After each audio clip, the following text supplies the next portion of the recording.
Welcome back to the show, everybody. We got a good one for you. Let's talk about this. The Fed is hiring for some digital positions here. We need to talk about that. And we also need to talk about there's also a president of the Fed, one of the Fed locations, that calls Bitcoin beanie babies equivalent. And we also talk about great news for USDCoin and Jeremy Allaire and Circle, because that's been picked up by Stellar. And then we're going to get into some real serious news about the idea of an electronic SDR. And it's not just my idea. It's coming from real high up. Let's roll that beautiful intro. This is Digital Perspectives with Brad Kimes. Subscribe for new content notifications. Now, here's Brad Kimes. Come on in. Welcome back to the show, everybody. You can follow me on Twitter at BackupBradleyAbove, and everything that we're talking about here today. Looking at the price right now, XRP is 38 cents. Let's just keep going. Yeah, it's like a dumpster fire. Let's keep going and hope for clarity. This is a really great post here, and this is from Life's Tough Media. That's right. My business partner in Kryptonaires has just sat down recently with Gene Simmons from KISS. That's right. Well, that was a childhood favorite band of mine, I tell you what. And I really, really am envious and just really happy for him that he got a chance to sit down with Gene Simmons. And they talked crypto, because he's gotten into crypto the past 3 months. And you won't believe it. He holds XRP, and you won't believe what he says backs it. You have to tune into that full interview to find out, and keep an eye and make sure you follow Life's Tough Media so you can make sure you catch that when it drops in the next day or two. So that's exciting, and you won't believe what he says he believes is behind XRP. Wow. It's pretty remarkable. Fed President Neil Kashkari says Bitcoin is a toy like Beanie Babies. Ooh, that stings a little bit, you know. But again, at the same time, while he says that, the U.S. Federal Reserve collectively is aiming for a research manager for digital innovation policy program to address regulatory framework for emerging payments platforms.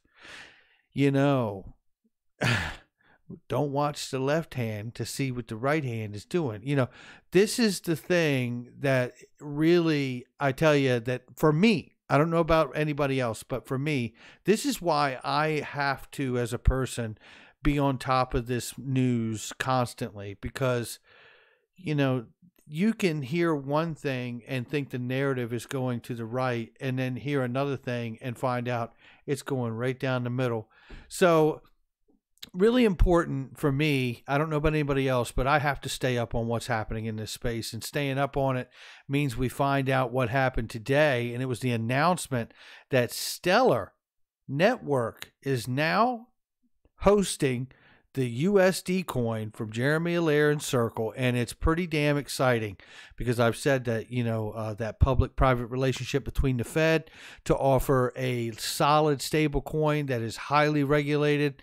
That's what we're looking at with USD coin, and even Paxos and everything they're doing with the Pax coin there, the digital dollar they have. I think those two private stable coins are highly regulated and deeply connected as far as relationships with, you know, the proper regulatory agencies, to make sure that we don't see something like what Tether is going through right now, because we don't want to see that happen again and again and again.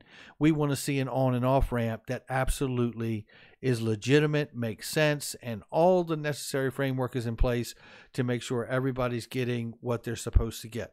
All right, now with that being said, and shout out to Jeremy Allaire and all the hard work there. This is an article I showed this morning, and I want to set the tone very quickly, because what we're going to look at today, and most of which you probably haven't seen, but stay with me here, because, I mean, we need to have a discussion. In the morning video, I talked about the idea of a multipolar back system, which I believe we are moving towards. I don't see how else you could alleviate the stress of the US dollar as the global reserve without bringing other assets behind it. I really just don't, see how you could do it. And then introducing something like a bridge currency and having that be multipolar backed And then you could, I think, bring a lot more security to a new network or a new financial system. And I think that's where we're going. And I highly believe that XRP is involved in that. In this, I just want to set the tone. They talk about, and this is actually Michael Moiser from the Treasury, who really said that, you know, even the criminals will need to convert at some point from crypto to fiat. For years to come, this is the way it's going to be. Will it change ultimately? I do believe so at some point, but not for a while. And until that moment or that day happens, people will largely want to, at some point, whether it's a merchant or someone you purchase something from, is going to want to take that particular cryptocurrency and go out into cash. So there's where we start, okay? And knowing here that I made the point this morning that, you know, if we get the clarity we need, and I believe we are going to get the clarity we need for XRP, whether it's a security or not, I got to say it again. There's a lot of new people coming in here every day. So let me just drop it out there. You know, I don't believe they're going to harm the full scale intended use of this asset. However, I don't believe that takes the idea that we may see a security designation off the table. I've laid out this morning and in videos past about how we could see an electronic bond, electronic bearer bond-like instrument be reintroduced to the markets. They were only discontinued in their paper form because they didn't have the account or registered name of the person on the actual bonds themselves. Why they got the name bearer bond, because if you held it, you were the owner of it. So now that, even though that sounds a lot like cryptocurrency in paper form, not your keys, not your crypto, they line up very well. Look at what's happening here in India. Indian government minister has hinted how the nation might move to regulate cryptocurrencies. And look what they say here. They say the government does not consider cryptocurrencies legal tender or coins and will take all measures to eliminate use of these crypto assets in financing illegitimate activities as a part of the payment system, said the Minister, State of Finance. This, to me, is very similar to the idea and understanding of what's being said here by Michael Moiser from the Treasury, is that ultimately they're going to want to come back out to dollars. Ultimately, India is saying you are not going to get the luxury to be considered legal tender status in cryptocurrencies. So you will not be held to the same measure, right, and same classification as legal tender status. Now, I said this morning's video that that was highly likely why we would see a security designation, for that being one of the main reasons, and a security maybe thereof the collateralizing of the ledger and all of the assets of value that would be on the ledger. After all, it does take synchronization in order to have the ledger function properly. You can't send payments to no one. You have to have more than one participate in order for the network to work at all, which is broadly why they are not consumer facing, because retail investors like us buy it and sit on it. And that is the one way to kill the golden goose, is to never use it. Okay, so the understanding that cryptos is highly likely as a class to not be considered currency. Let's just keep moving. Doesn't mean that'll happen, but we're just looking at that notion. This is a little quick 30-second, 25-second clip. Listen to what was being talked about. I played it this morning, but it's important for where we're going. Just listen to this clip very quickly right here. I think it may sound like... By the way, this is at the recent World Economic Forum just a week or two ago. I'm reading off Gita's script. I'm thinking of something that's like an electrical or digital version of the SDR, which you can have a basket of multiple currency, which is going back to the multipolar system, but we dynamically evaluate which currency get added or dropped, and then we dynamically shift the weight of the currency. And then because of the technological advancement, we could have that far more adapted than the current SDR than what we have. Wow. There it is. And wow is what it is. That's the conversation with the world leaders. talking about having an electronic, digital SDR. Then there's the OMFIF, which is the Official Monetary and Financial Institutions Forum. It's an independent think tank organization concerned with central banking, economic policy, and public investment. OMFIF was co-founded in 2010 by David Marsh, who has subsequently served as its chairman. Look at this article right here. This is from October 2019. Digital SDR to enhance payment systems. Now, understand that the SDR in its current form doesn't really deal with payment systems. It is a treasury note or a bond, however you'd like to say it, think of it, and it is lent to countries at a certain value, a certain denomination that allows them to draw against that value from whatever currency they choose out of the basket that makes the SDR. This article here is talking about cross-border payments and using the SDR as an electronic SDR or digital SDR. Composite token could improve back-end processes and lower compliance costs. Wow. It sounds like Ripple's pitch. That's exactly what it sounds like. If you come down here, they talk about the idea central banks could make use of the ESDR by issuing what in effect would be a universal central bank digital currency for cross-border transactions, as the value of the digital token would be determined by the IMDF SDR's currency composition and weights. It would be a stable instrument with no additional volatility, trading, or investment activity, nor danger of manipulation. Remember, having a very, very reliable price is extremely important if you're going to be a bridge currency, because there's no sense in using an asset that fluctuates, because I just as well use gold or the US dollar itself, because if it's going to fluctuate, then it suffers the same pros and cons being that it would fluctuate, causing harm to the holders of this asset. Another great reason to argue why this may get a bond-like status.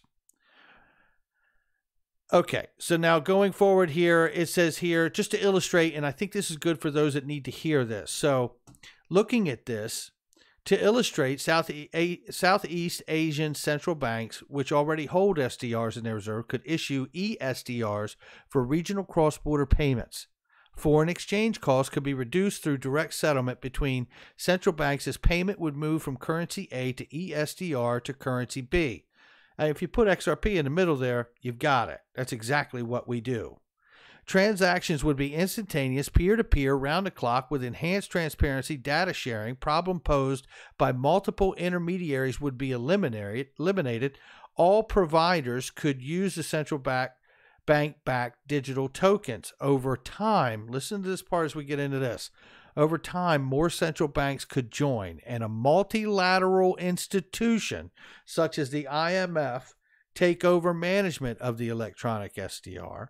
Alternatively, the technology could be applied in different regions with another currency basket as the reference point. However, private sector issued ESDRs may hold more promise for faster implementation of a global solution for cheaper, quicker, and more transparent cross borders. Can you think of anybody who has something that could serve as the equivalent of the SDR, but like on steroids?